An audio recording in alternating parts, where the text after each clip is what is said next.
Com a palavra o senador Rogério Marinho.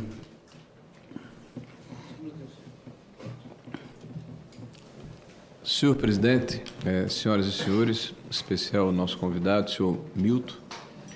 Senhor Milton, eu vou partir diretamente aqui para o tema, para a gente não perder tempo, só são 10 minutos, ao contrário do relator que teve 2 horas, tá vendo?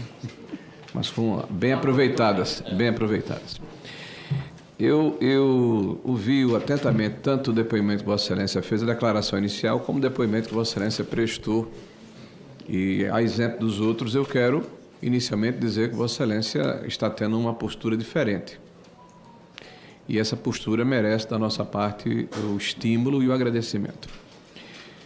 Uma situação que eu quero começar a falar inicialmente é que é claro para nós que há uma organização criminosa muito sofisticada. A gente está falando de call center, consultorias, aluguéis de veículos, serviços de telemedicina, de odontologia, funerárias, agência de viagem.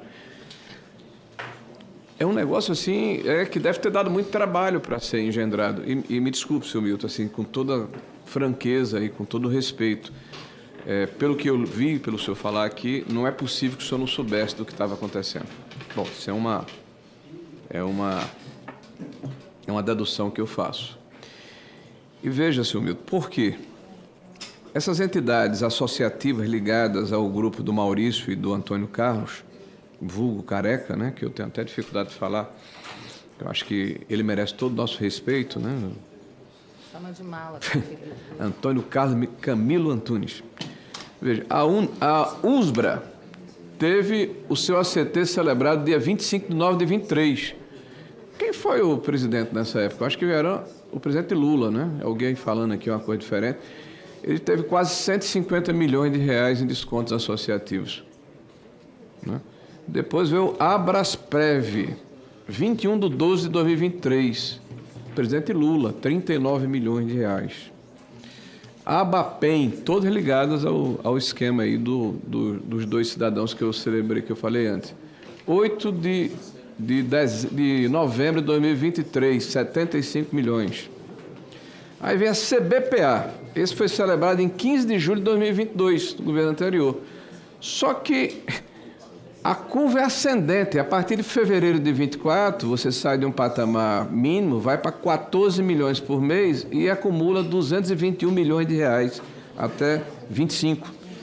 Da mesma forma, a CEBAP, que foi celebrado no dia 26 de 12 de 22, só começou a recepcionar recursos em 23 no governo do Lula, mais 202 milhões. E, por fim, a AMBEC, Associação dos Aposentados Mutualistas, celebrou em setembro de 21 o primeiro desconto associativo em dezembro daquele mesmo ano e a partir tinha no ano de 22 uma média de 1 milhão e 600, só para 21 milhões no governo do Lula, mês, eu estou falando, e arrecadou 494 milhões.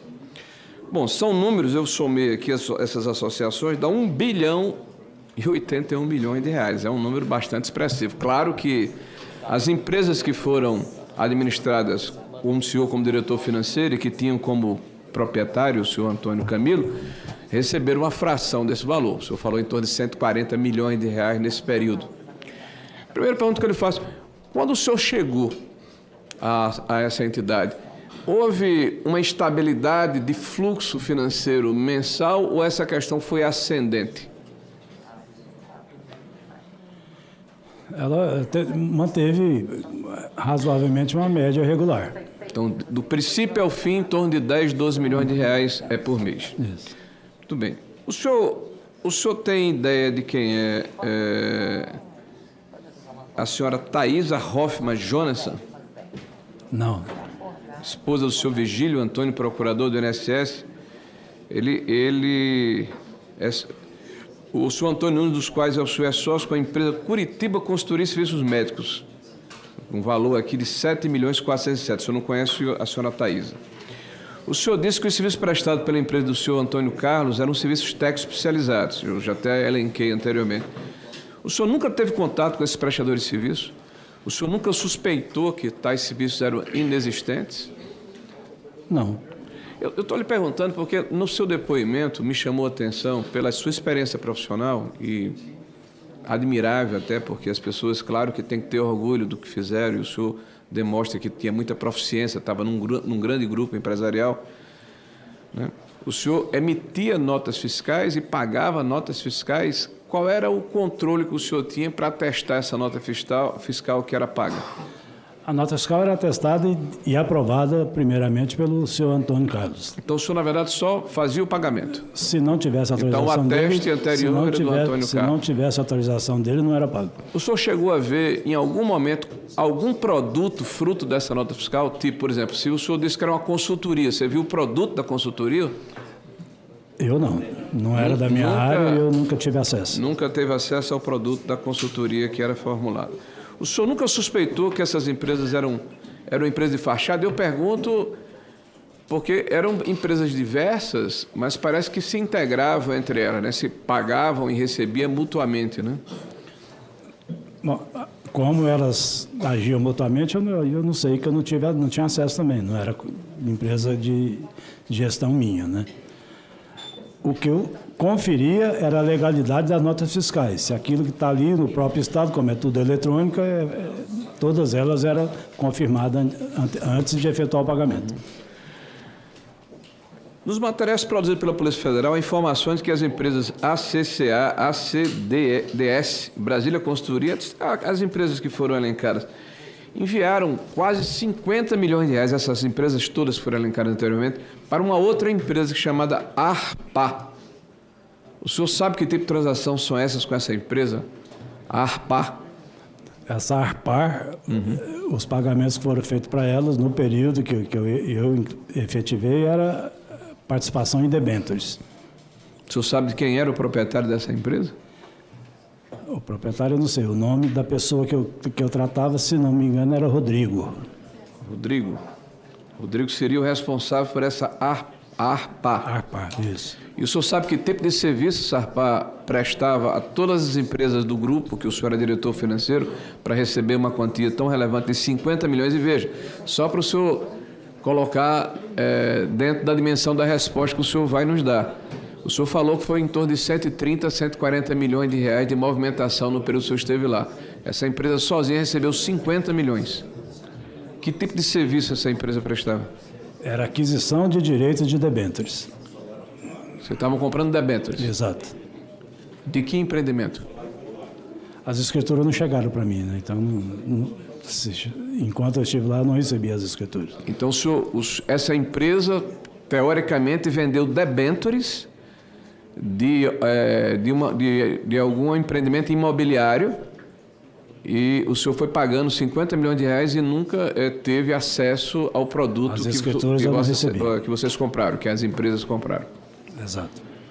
Me parece que os mecanismos estavam bem frouxos lá nessas empresas de consultoria que o senhor era diretor financeiro. Quando o senhor sai da empresa, quando houve esse desfecho, nesse período que precedeu o final do mês de abril, me parece que houve uma série de informações e de reportagens do Metrópole desde 23. Quer dizer, quando o senhor entrou na empresa do Careca, já estava com uma série de reportagens. O senhor nunca se preocupou saber o que estava acontecendo, não, com essa escalada de denúncias e de reportagens? Em 23 eu não vi nenhuma, sinceramente. Eu vi a partir Começa em 23. Pois é, então eu não acompanhei, não vi.